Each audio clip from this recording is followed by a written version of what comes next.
And we will continue with Dr. Raabe from Hopkins University.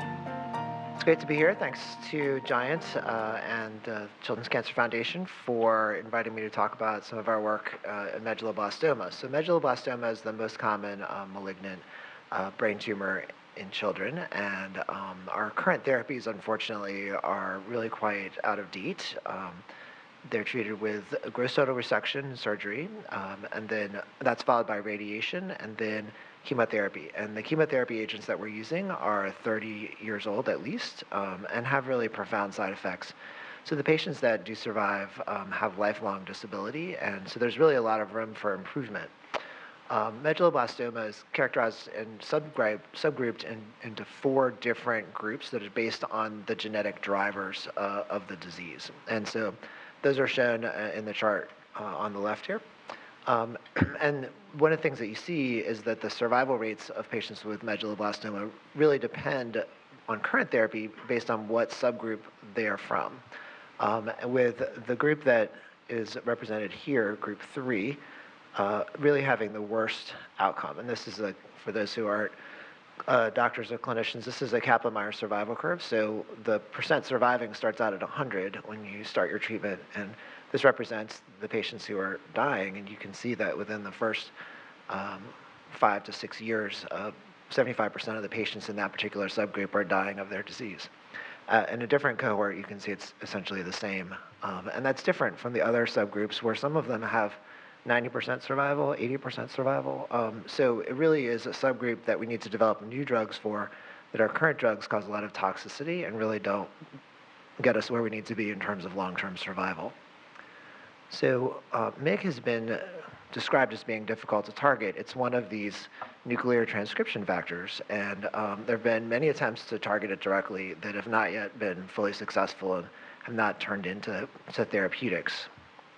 But MYC does reprogram the metabolism of the cell. So this metabolism is how we use energy. And so when you have high levels of MYC that are frequently due to MYC amplification, the metabolism of the cell can switch. And so MYC will actually change the metabolism to be more reliant on an amino acid called glutamine. And this is data that was first generated at University of Pennsylvania and at Sloan Kettering, and to some degree also at Hopkins by Chi-Dang and his group.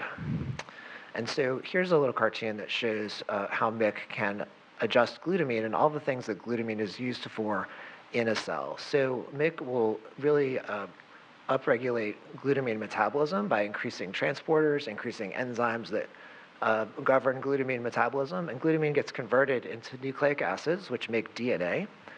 It gets converted into a variety of other amino acids, which are important building blocks of protein. And it can also be converted into energy as used for the TCA cycle. And lastly, and importantly, it can be converted into glutathione, which is important for detoxifying chemotherapy and other environmental toxins. So glutamine is really an essential node that we think that cancer cells that rely on MYC will be dependent on. Some might say addicted, but that's a word that I try not to use too much because it's not fully true of these cancer cells. I think they're really reliant on it, and I think of it more as an Achilles heel that we can use against the cancer cells. So there's evidence from actual human patients with medulloblastoma that high levels of glutamine metabolism predict poor survival. So this is NMR spectroscopy that's done on patient tumor, and what they've done is they've divided the patients that have high levels of glutamate, which is shown here. It's converted from glutamine to glutamate by an enzyme called glutaminase. It's something you can detect by MRI. And when they did MRI spectroscopy, they found that patients who had medulloblastoma, who had very high levels of glutamate, had a very poor overall survival that really looks an awful lot like the Kaplan-Meier curve of the group 3 MYC amplified patients, while those who had low glutamate had a reasonable survival. There's also new imaging modalities that are coming out looking at PET, or positron emission tomography. So this is a pretty standard technique that we use for glucose, where we actually will measure the metabolic uptake throughout the body. And glucose PET is standard for sarcoma, for lymphoma, and it's a way of taking radioactive glucose, putting it into the patient. The cancer cells use the glucose very much. They take it up, and then you can detect that uptake in those regions. However, the brain has a huge use of glucose at baseline, and so in these studies where they're comparing glutamine PET to glucose PET, what you can see is that glucose PET is essentially useless in the brain because the brain takes up so much of it, while glutamine PET, where they put in a radioactive glutamine, will actually go right to the spot where the tumor is, shown here on the MRI. And this is in a mouse. This is in a human. So this particular patient had a tumor resection, and then you can see that there's evidence of tumor regrowth here, and that area is very hot on glutamine PET. And on glucose PET, it's really hard to tell because the whole brain is hot. So this is an emerging way that we might be able to identify patients who had high levels of glutamine uptake in their tumor that might be a proxy for agents that you could use to target glutamine metabolism. So we got interested in this quite a few years ago, and there are a number of glutaminase and glutamine metabolic inhibitors that are available. Some of them are test compounds like compound 968. Others are in use in breast cancer. However, this one definitely does not get into the brain.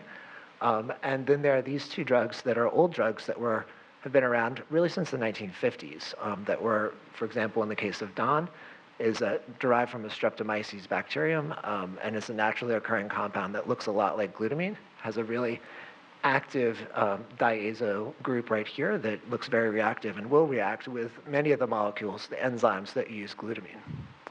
So this DON molecule has an established track record in patients. So in the 1980s, a phase 1 clinical trial study was done, and the MTD was never reached. So these clinical trials did not specify patients who had brain tumors or had high MYC tumors.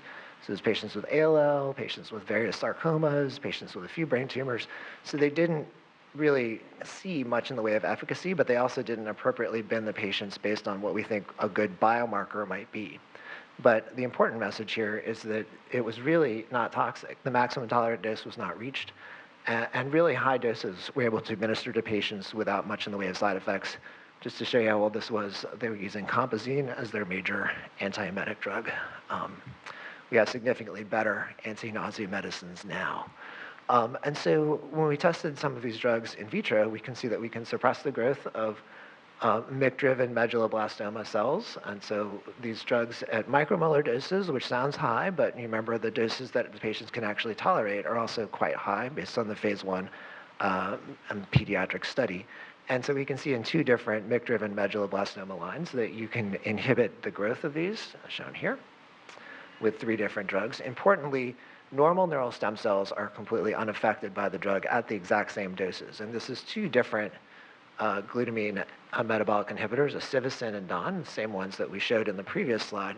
A little different way of looking at it. This is measures of proliferation. So normal neural stem cells in culture don't grow very quickly. So you can see that the proliferation rate is about 10%, and that doesn't change when treated with drug. And you can also measure apoptosis and show that there's no real increase in apoptosis. So this is important for a drug that you're contemplating using in patients because it's going to have potentially a decent therapeutic index.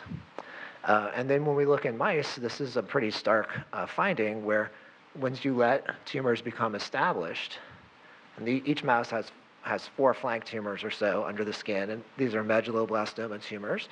We started out on doing flank xenografts because we weren't sure about the brain penetration of DON, so we wanted to see if there was efficacy first in vivo under the skin, and this is an intraperitoneal injection of DON given once weekly. And so this is a log scale because we couldn't fit the percent reduction and the percent growth of the control onto a normal scale. So starting, every tumor is normalized to itself, and you can see some tumors get 10-fold bigger before the mouse has to be sacrificed. But the vast majority of tumors, shown in red, that are treated with DON had a tremendous reduction, 90% or greater reduction that was durable for 60 or more days. And that's just shown here. You can see that mice that started out like this, started looking like this at 2 weeks, and at day 28, the tumors were almost all gone. So we thought that this was really quite encouraging. We wanted to pursue this quite further. Through a collaboration with Johns Hopkins Drug Development, which is a branch of Johns Hopkins where they are dedicated to either repurposing old drugs, modifying drugs to make them work better. They were able to create prodrugs of DON that were more stable and actually had better brain penetration than DON does, particularly in primates as well as in pigs, which are the best sort of predictors of how things will do in people. And so they made some modifications. So they took DON, which is the structure here. They added a few modifications to two of the parts of DON to help improve lipophilicity, oral absorption, and also stability.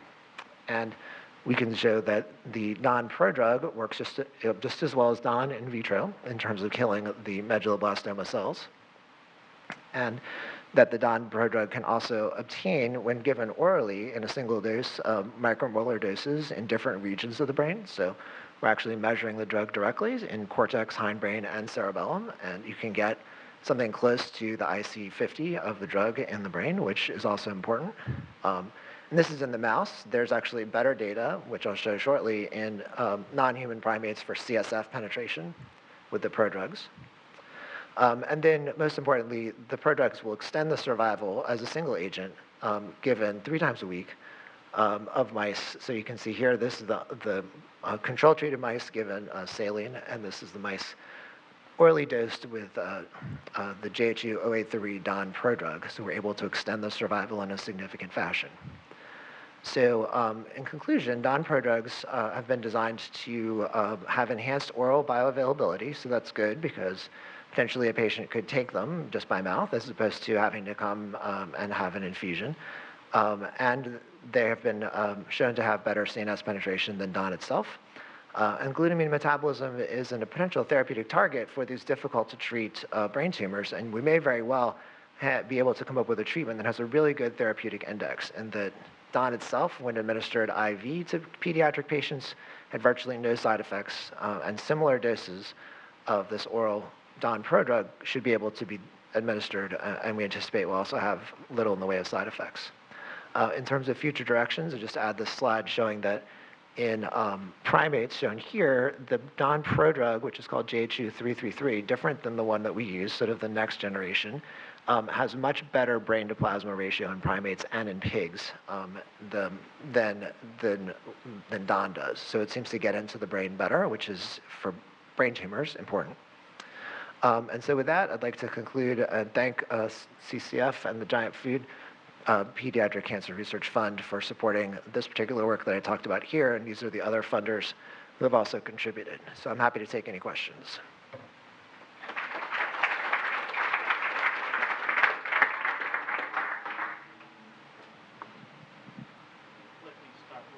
Sure. So did DON have any effect on type 1, type 2, or type 4 xenografts or cell lines? Right. So that's an interesting question. So one of the things that I didn't show, I showed that the DON does not affect normal neural stem cells, but a very good question is, does it kill other cancer cells? And what we've seen so far is that MYC is a really good biomarker for response to DON in many settings. So we can take cells that are SV40 immortalized. We can take cells that don't express very much in the way of MYC or NMYC, and when we treat them with the same doses of DON, it essentially bounces off of them. But when we take those cells and we lentivirally transduce them with MYC, we can confer sensitivity to DON. So we really think that this is something that is downstream of MYC and something that it creates this sort of predictive biomarker that will predict sensitivity to this drug. So thank you for that question. Brian? The mic is coming, Brian. Sorry, for instance, like your last survival curve, you pushed the curve out. Was it just the growth kinetics were slower, or do you think tumors were acquiring resistance and then taking off from there? So that's a good question. And what's happening in the brain is a little harder to know. I think the doses that we're able to achieve in the brain, even with DON prodrug, are less than what we were able to achieve in the flank, simply because of brain penetration being a barrier still. I think what we see in the flank tumors is that they will stay, when we continue to treat them, they will stay basically undetectable for a period of like 60 or 90 days. And then inevitably, in multiple experiments, about the same time, there's regrowth. So we're actively doing metabolomics on those to figure out what's actually happening, whether they've switched their metabolism. We believe that they have. We believe there's been a metabolic switch, and what we want to identify is what they're switching to so that we can hopefully create sort of a synthetic lethality where we can go after them with 2 agents simultaneously or sequence the agents. What's happening in the brain with the JHU-083, My guess is that we're still not quite getting the killing doses that we need there, and that we're actually more slowing the growth of the tumor. But that's stuff that we're working on now as funded by CCF to actually do those things where you give one dose to the established tumor and then sack the mouse and look to see whether you're inducing apoptosis and suppressing growth. But thank you for that question.